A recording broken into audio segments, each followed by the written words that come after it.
इस वीडियो में हम बाईवीकली कॉन्टेस्ट 108 की थर्ड प्रॉब्लम डिस्कस करेंगे। प्रॉब्लम का नाम है partition string into minimum beautiful substrings. इस प्रॉब्लम में आपको एक स्ट्रिंग दिया हुआ है, आपको उस स्ट्रिंग को पार्टीशन करना है सबस्ट्रिंग्स में, इस तरह से कि आपका हर एक सबस्ट्रिंग ब्यूटीफुल हो। ब्यूटीफुल की इन्होंने डेफिनेशन दी है कि आपका सबस्ट्रिंग में लीडिंग जीरोज नहीं होना चाहिए और उसकी जो बाइनरी रिप्रेजेंटेशन हो वो 5 की पावर होनी चाहिए। इस तरह से आपको पूरे स्ट्रिंग को सबस्ट्रिंग्स में डिवाइड करना है। हर एक सबस्ट्रिंग ब्यूटीफुल होना चाहिए और आपको मिनिमम नंबर ऑफ सबस्ट्रिंग्स, आप जो भी ऐसा पार्टीशन चुनो उसके नंबर ऑफ सबस्ट्रिंग्स मिनिमम होने चाहिए। और अगर स्ट्रिंग को पार्टीशन करना पॉसिबल ही नहीं है तो आपको -1 रिटर्न करना है। जैसे हमें यहाँ पर स्ट्रिंग दिया है 1011, इसको हम कैसे पार्टीशन कर सकते हैं? 1 और 011 इस तरह से दो पार्टीशन कर सकते हैं। 1 तो मेरा क्या है, 5 की पावर है, 5 की पावर 0, लेकिन 011 इसमें क्या है, मेरा लीडिंग 0 है, तो ये मेरा ब्यूटीफुल सबस्ट्रिंग नहीं होगा, तो ये पार्टीशन मेरा इनवैलिड है। दूसरा पार्टीशन मैं कैसे कर सकता हूँ, 10 और 11 ऐसे कर सकता हूँ, लेकिन अगर मैं 10 इसकी वैल्यू निकालूँ तो कितनी आएगी, 2 आएगी, जो कि 5 की पावर नहीं है, तो ये पार्टीशन भी मेरा इनवैलिड है। तीसरा पार्टीशन मैं कैसे कर सकता हूँ, 101 और 1 इस तरह से कर सकता हूँ। 101 को कन्वर्ट करूँगा तो क्या आएगा, 5, जो कि 5 की पावर है, और 1 ये भी मेरे 5 की पावर है, 5 रेज़ पावर 0, तो ये मेरा एक वैलिड पार्टीशन है। इस तरह से जब मैं पार्टीशन करूँगा तो मेरे कितने सबस्ट्रिंग बन रहे हैं, 2, तो मेरा एक आंसर आ गया 2। फिर मेरा लास्ट पार्टीशन क्या है, 1011, इसकी अगर मैं वैल्यू देखूंगा तो कितनी आएगी, 1 + 2 + 8 यानी कि 11, तो ये भी मेरी 5 की पावर नहीं है, तो ये भी एक इनवैलिड पार्टीशन है। तो इसलिए मेरा आंसर क्या आ जाएगा इसके लिए, 2। मैं किस में पार्टीशन करूँगा, 101 और 1, तो मेरा आंसर आ गया 2। सिमिलरली मैं एक और एग्जांपल देखूँ, 111, इसको मैं कैसे पार्टीशन कर सकता हूँ, 1 फिर 1 फिर 1, एक पार्टीशन इस तरह से कर सकता हूँ। तो इसमें मेरा ये भी 5 की पावर है, ये भी 5 की पावर है, ये भी 5 की पावर है, तो एक आंसर तो मेरा क्या आ जाएगा, 3, कि मैं इस तरह से पार्टीशन कर सकता हूँ।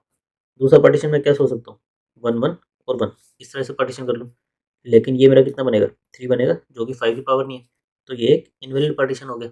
फिर मैं एक पार्टीशन कैसे कर सकता हूँ, 1 1 1 ये कर सकता हूँ, इसकी मेरी बाइनरी की वैल्यू क्या आएगी, 7, जो कि 5 की पावर नहीं, तो ये भी मेरा एक इनवैलिड पार्टीशन हो गया। इसलिए इस प्रॉब्लम के लिए मेरा आंसर क्या आएगा, ये वाला पार्टीशन, जो रिजल्ट देगा मुझे 3। और अगर हम लास्ट एग्जाम्पल देखें, इसमें हमें क्या दिया है, 0। अगर हमारे स्ट्रिंग में लीडिंग 0 है तो हम इसको पार्टीशन कर ही नहीं सकते, इसलिए हमें क्या रिटर्न करना है, -1।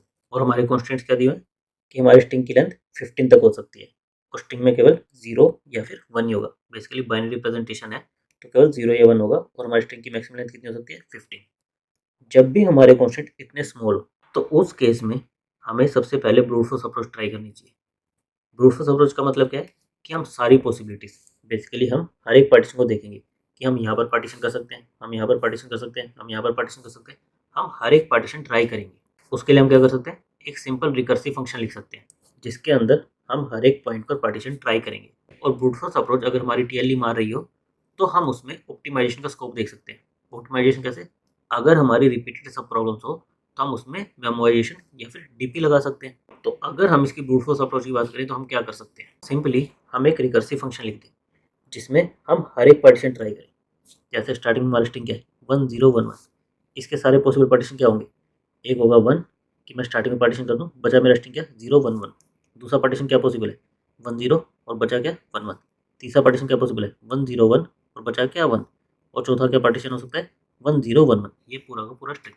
लेकिन मुझे एक कंडीशन दी थी कि मेरे जो सबस्ट्रिंग है वो 5 की पावर में होनी चाहिए, तो इनमें से जो जो इनवैलिड होंगे मैं उनको रिजेक्ट कर दूंगा। जैसे मेरे चारों पॉसिबल स्ट्रिंग थे, लेकिन साथ में मैं क्या चेक कर लूँगा कि मेरा ये जो सबस्ट्रिंग बना ये मेरे 5 की पावर है, यस ये पावर है, तो मैं इसको आगे डिवाइड करूँगा। मैं इसको आगे कैसे डिवाइड कर सकता हूँ, एक तो मेरे 1 ये पार्टीशन था, फिर मैं 0 1 1 इस तरह से कर दूँ। दूसरा क्या हो सकता है, मेरा 1 पार्टीशन था, फिर मैं 0 1 ये एक पार्टीशन बना दूँ और मेरा एक 1 रहेगा। लास्ट पार्टीशन मेरा क्या हो सकता है, मैं 1 तो मेरा पार्टीशन था और ये पूरा का पूरा ले लूँ, 0 1 1, ये पूरा का पूरा पार्टीशन देखो कि हो सकता है या नहीं हो सकता। ये 3 पार्टीशन बन सकते हैं। इसमें से अगर ये देखूँ, ये मेरा वैलिड है, ये मेरा लीडिंग 0 आ गया, तो ये मेरा क्या हो गया, इनवैलिड हो गया। सिमिलरली ये मेरा क्या हो गया, लीडिंग 0 आ गया, ये भी इनवैलिड हो गया। और इसमें भी क्या है, मेरा लीडिंग 0 आ गया, तो ये भी इनवैलिड हो गया। तो ये मेरी पूरी की पूरी ब्रांच इनवैलिड हो गई।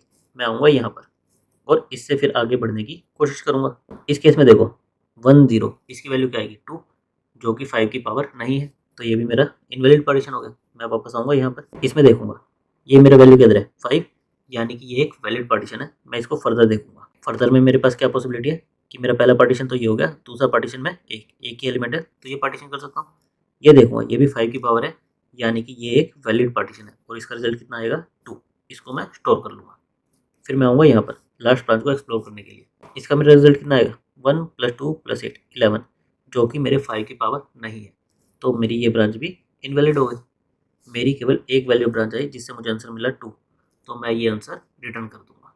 तो सिंपली हम क्या कर सकते हैं, हम स्टार्टिंग 0th इंडेक्स से कर सकते हैं और फिर सारी पॉसिबिलिटीज़ ट्राई कर सकते हैं कि हम इसको स्टार्टिंग में पार्टीशन करें, फिर सेकंड इंडेक्स पर पार्टीशन करें, थर्ड पर करें, फोर्थ पर करें, सारी पॉसिबिलिटीज़ एक्सप्लोर करें। बस उन ब्रांचेस को फर्दर एक्सप्लोर करने से पहले हम क्या चेक कर लें कि हमारा जो करंट पार्टीशन है वो 5 की पावर में है या नहीं है, और साथ में कोई लीडिंग जीरो भी नहीं होना चाहिए। हमें एक स्ट्रिंग दिया था जिसको हमें सब स्ट्रिंग में पार्टीशन करना था, तो हमने 0th इंडेक्स से उसको पार्टीशन करना शुरू किया और हमारा ये स्ट्रिंग पास कर दिया। ये हमारा एक रिकर्सिव फंक्शन है। ये देखते हैं कि हमने कैसे लिखा है। रिकर्शन में सबसे पहले हमारा क्या होता है, बेस कंडीशन होती है। हम हर बार एक एक पार्टीशन ट्राई करेंगे, तो हमें स्टॉप कहाँ करना पड़ेगा, जब हमने पूरे के पूरे स्ट्रिंग को, मान लो हमारा ये स्ट्रिंग था 101, जब हमने इस पूरे के पूरे स्ट्रिंग को डिवाइड कर दिया है, सब स्ट्रिंग में डिवाइड कर दिया है और हम एरे के बाहर चले गए, हमारे स्ट्रिंग के बाहर चले गए, यानी कि हमारा इंडेक्स इसे बोल हो गया s.size, हमारा इंडेक्स एरे के बाहर चला गया। तो उसका मतलब क्या हुआ कि हमने पूरे स्ट्रिंग को पार्टीशन कर लिया। अब हमें और पार्टीशन करने की जरूरत नहीं है, यानी कि हमारे 0 सब स्ट्रिंग बनेंगे, तो हम 0 रिटर्न कर देंगे। साथ में हमारी एक और बेस कंडीशन बनेगी, हमारे पार्टीशन में कोई लीडिंग जीरो नहीं हो सकते। अगर हमारा ऐसा होता 1011 और हमने 1 फिर 011 इसके लिए ट्राई करे होते, तो ये क्या है, लीडिंग जीरो है, यानी कि ये एक इनवैलिड पार्टीशन है, तो हमें इसको कंसिडर नहीं करना है। और जब भी हमारी मिनिमाइज की प्रॉब्लम हो, हमें क्या करना है, नंबर ऑफ सबस्ट्रिंग्स को मिनिमम करना है। तो उस केस में हमें जब कंसिडर ना करना हो तो हम क्या करते हैं, एक बड़ी वैल्यू रिटर्न कर देते हैं, जो कि हमारा आंसर कभी हो ही नहीं सकता। तो इस केस में हमारा क्या है, स्ट्रिंग का साइज 15 दिया हुआ है, यानी कि हमारा मैक्सिमम आंसर कितना आ सकता है 15।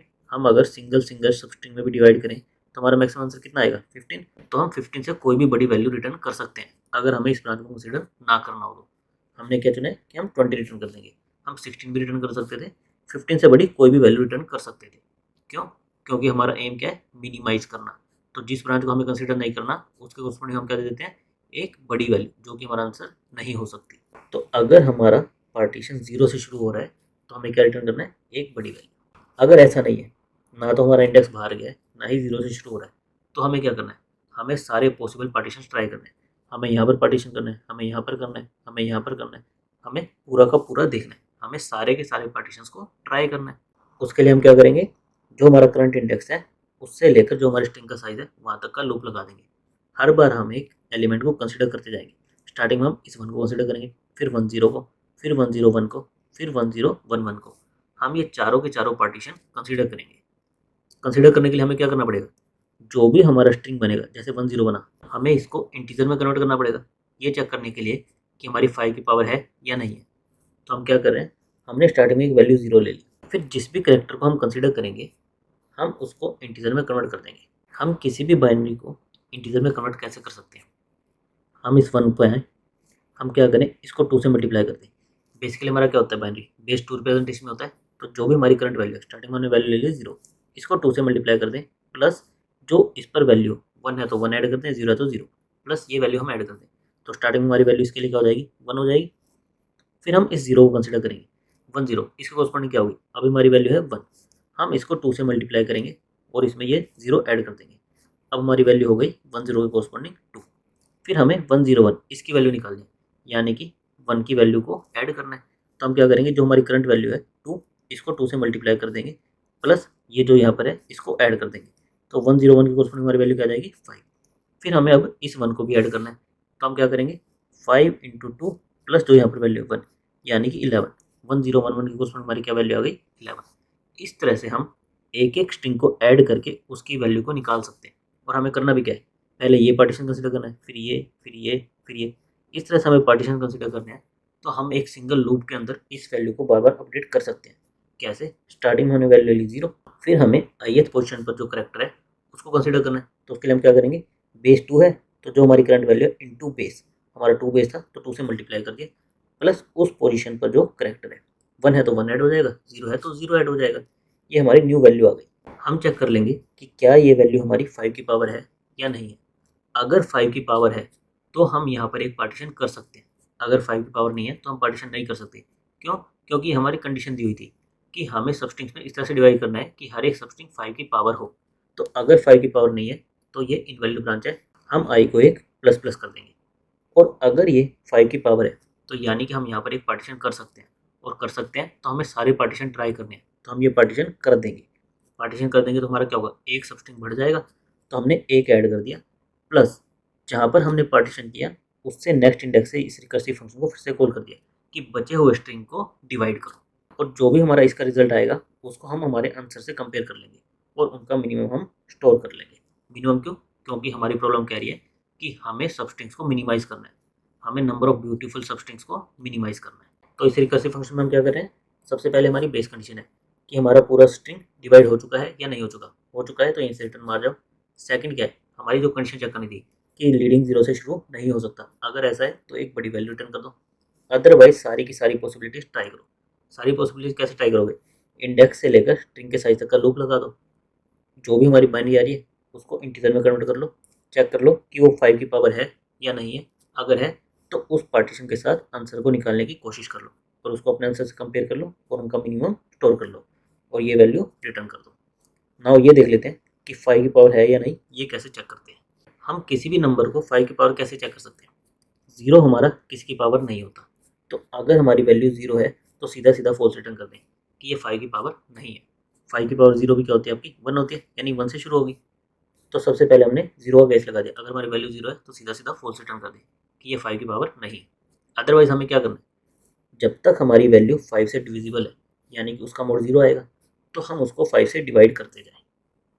जब तक वो 5 से डिविजिबल है तो उसको 5 से डिवाइड करते जाएं। जब वो 5 से डिविजिबल ना हो तो हमें क्या चेक करना है कि अगर हमारा 1 आ गया है तो उस केस में तो क्या है कि हमारी 5 की पावर है। जैसे मैं एग्जांपल लूँ 125, ये क्या है, हमारी 5 की पावर है, तो ये 5 से डिविजिबल है तो मैं इसको 5 से डिवाइड करूँगा, कितना आएगा, 25 आएगा। ये भी 5 से डिविजिबल है तो कितना आएगा, 5 आएगा। 5 मेरा 5 से डिविजिबल है तो डिवाइड करूँगा, कितना आएगा, 1 आएगा। अब ये मेरा 5 से डिविजिबल नहीं है तो लास्ट में मैं यही चेक कर लूँगा कि अगर मेरी वैल्यू 1 आ गई तो इसका मतलब क्या है कि मेरी ओरिजिनल वैल्यू 5 से डिविजिबल थी। अगर ये वैल्यू कुछ और आ गई, जैसे मैं एग्जांपल ले लूँ 26 का, इसको जब मैं स्टार्टिंग में मोड लूँगा तो मेरा मोड कितना आएगा, 1 आएगा कि ये 5 से डिविजिबल नहीं है। तो इसको जब लास्ट में 1 से कंपेयर करूँगा तो ये 1 के इक्वल नहीं है। इसका मतलब क्या हुआ कि ये 5 से डिविजिबल नहीं है। तो हम कैसे चेक कर सकते हैं कि 5 से डिविजिबल है या नहीं है, सबसे पहले जीरो का केस हैंडल कर लो, फिर जब तक वो वैल्यू 5 से डिविजिबल है यानी कि उसका मोड जीरो है तो उसको 5 से डिवाइड करते जाओ। लास्ट में जो भी वैल्यू बचे उसको 1 से कंपेयर कर लो। अगर आपकी रिड्यूस होकर वैल्यू 1 हो गई यानी कि वो 5 की पावर है, अदरवाइज वो 5 की पावर नहीं है। लास्ट में जो हमारी रिकर्सिव फंक्शन से वैल्यू रिटर्न होगी उसको हम आंसर में स्टोर कर लेंगे। हमें यहाँ पर एक केस हैंडल करना पड़ेगा। अगर हमारा पूरा स्ट्रिंग जीरो होगा, स्टार्टिंग में हमारा लीडिंग जीरो होगा स्ट्रिंग में, तो उसका मतलब क्या होगा, हम हमारी बेस कंडीशन से एक बड़ी वैल्यू रिटर्न कर देंगे, 20 रिटर्न कर देंगे। तो हमें ये चेक करना है कि जो आंसर हमें रिटर्न हुआ है वो हमारे स्ट्रिंग के साइज इससे बड़ा है। तो इसका मतलब क्या है कि कोई डिवीजन पॉसिबल नहीं है, तो उस केस में हमें -1 रिटर्न कर देना है। अदरवाइज हम जो आंसर हमें रिटर्न हुआ है वो रिटर्न कर देंगे। हम आंसर को स्टार्टिंग में एक बड़ी वैल्यू ले रहे हैं ताकि हम ये फाइंड आउट कर सकें कि हमारा स्ट्रिंग प्रॉपरली डिवाइड हुआ या नहीं हुआ। अगर प्रॉपरली डिवाइड होगा तो वो क्या रिटर्न करेगा, नंबर ऑफ सब स्ट्रिंग्स जिसमें वो डिवाइड हुआ है, और वो मैक्सिमम कितने हो सकते हैं, 15। और अगर किसी वजह से हमारा स्ट्रिंग डिवाइड नहीं हो पाया तो उस केस में क्या रिटर्न करेगा, ये 20 वैल्यू रिटर्न करेगा।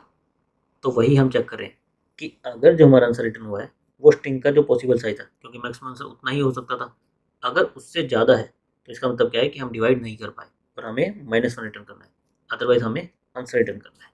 नाउ इसकी हमारी टाइमेबिलिटी क्या होगी, हम जीरो से इंडेक्स से शुरू कर रहे हैं। हर एक रिकर्सिव फंक्शन में हम इंडेक्स से लेकर स्ट्रिंग के साइज तक का लूप लगा रहे हैं। तो अगर हम रफली देखें, स्टार्टिंग में हमारा n साइज का लूप लगेगा, फिर n-1 का, फिर n-2 का, फिर n-3 का, इस तरह से लूप लगेगा। यानी कि हमारी टाइम लिस्ट किस में चल जाएगी, n फैक्टोरियल।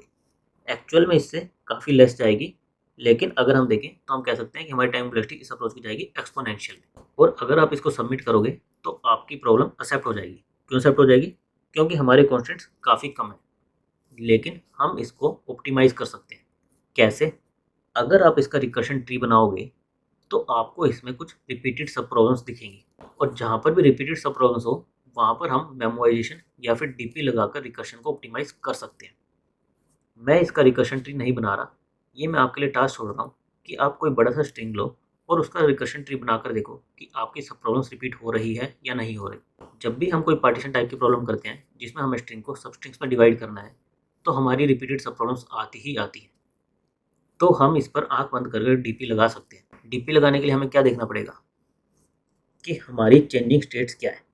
इसमें अगर हम देखें तो हमारा इंडेक्स चेंज हो रहा है, केवल केवल हमारा इंडेक्स हर बार चेंज हो रहा है। हम फंक्शन में क्या क्या पास करें, एक इंडेक्स पास करें, एक स्ट्रिंग पास करें। स्ट्रिंग तो हमारा कांस्टेंट है, हमारा चेंज क्या होगा, इंडेक्स चेंज होगा, हमारी एक चेंजिंग स्टेट है। तो हमें इस चेंजिंग स्टेट के लिए डीपी एरे लेना पड़ेगा। इसकी रेंज हमारी क्या होगी, ये हमारा इंडेक्स है, यानी कि हमारे स्ट्रिंग के साइज कितने साइज का होगा, तो हम एक डीपी वेक्टर ले सकते हैं हमारे स्ट्रिंग के साइज का। फिर हम डीपी में क्या करते हैं, यहाँ पर हम वो वेक्टर पास कर देंगे और हमारी बेस कंडीशन के बाद यहाँ पर हम क्या चेक कर लेते हैं कि क्या हमने वो आंसर पहले से कैलकुलेट कर लिया है या नहीं कर लिया। उसके लिए हम क्या करते हैं, इनिशियली हमारे एरे को -1 से इनिशियलाइज कर देते हैं कि अगर हमारी वैल्यू -1 की जगह कुछ और है, इसका मतलब क्या है कि हम उस सब प्रॉब्लम का रिजल्ट पहले ही कैलकुलेट कर चुके हैं। तो हम यहीं से डायरेक्टली उस रिजल्ट को रिटर्न कर देंगे बिना इस काम को किए, बिना हमारे लूप को लगाए। और लास्ट में हम क्या करेंगे, जो ये हमारा आंसर है इसको रिटर्न करने से पहले हमारे डीपी ऑफ इंडेक्स इसमें वो वैल्यू स्टोर कर लेंगे, ताकि हम यहाँ से उस वैल्यू को बाद में रिटर्न कर सकें। तो हमारा मेमोराइजेशन का कोड कैसे दिखेगा, सबसे पहले हमें एक स्ट्रिंग के साइज का वेक्टर लेना पड़ेगा और उसको -1 से इनिशियलाइज करना पड़ेगा। फिर हम इस डीपी एरे को हमारे रिकर्सिव फंक्शन में पास कर देते हैं। हमारे रिकर्सिव फंक्शन में बेस कंडीशन को चेक करने के बाद हम ये चेक कर लेते हैं कि क्या हमने इस सब प्रॉब्लम का रिजल्ट ऑलरेडी कैलकुलेट कर लिया है या नहीं कर लिया। कब कैलकुलेट कर लिया होगा, जब इसकी वैल्यू -1 नहीं होगी। -1 इंडिकेट कर रहा था कि हमने कैलकुलेट नहीं किया है। अगर ये वैल्यू अपडेट हो गई है, यानी कि हम ये सब प्रॉब्लम पहले ही कैलकुलेट कर चुके हैं, तो इसका आंसर डायरेक्ट यहीं से रिटर्न कर दो। और एक और चीज़ हमें क्या करनी होती है, लास्ट में जब हम आंसर रिटर्न कर रहे होते हैं तो उससे पहले हमें डीपी में मेमोराइज कर लेना है।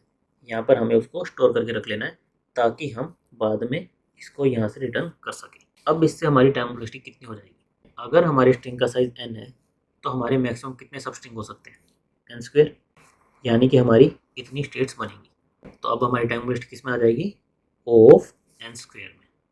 हम स्पेस कितना लगेगा हमारे डीपी वेक्टर के लिए, of n। Thank you guys.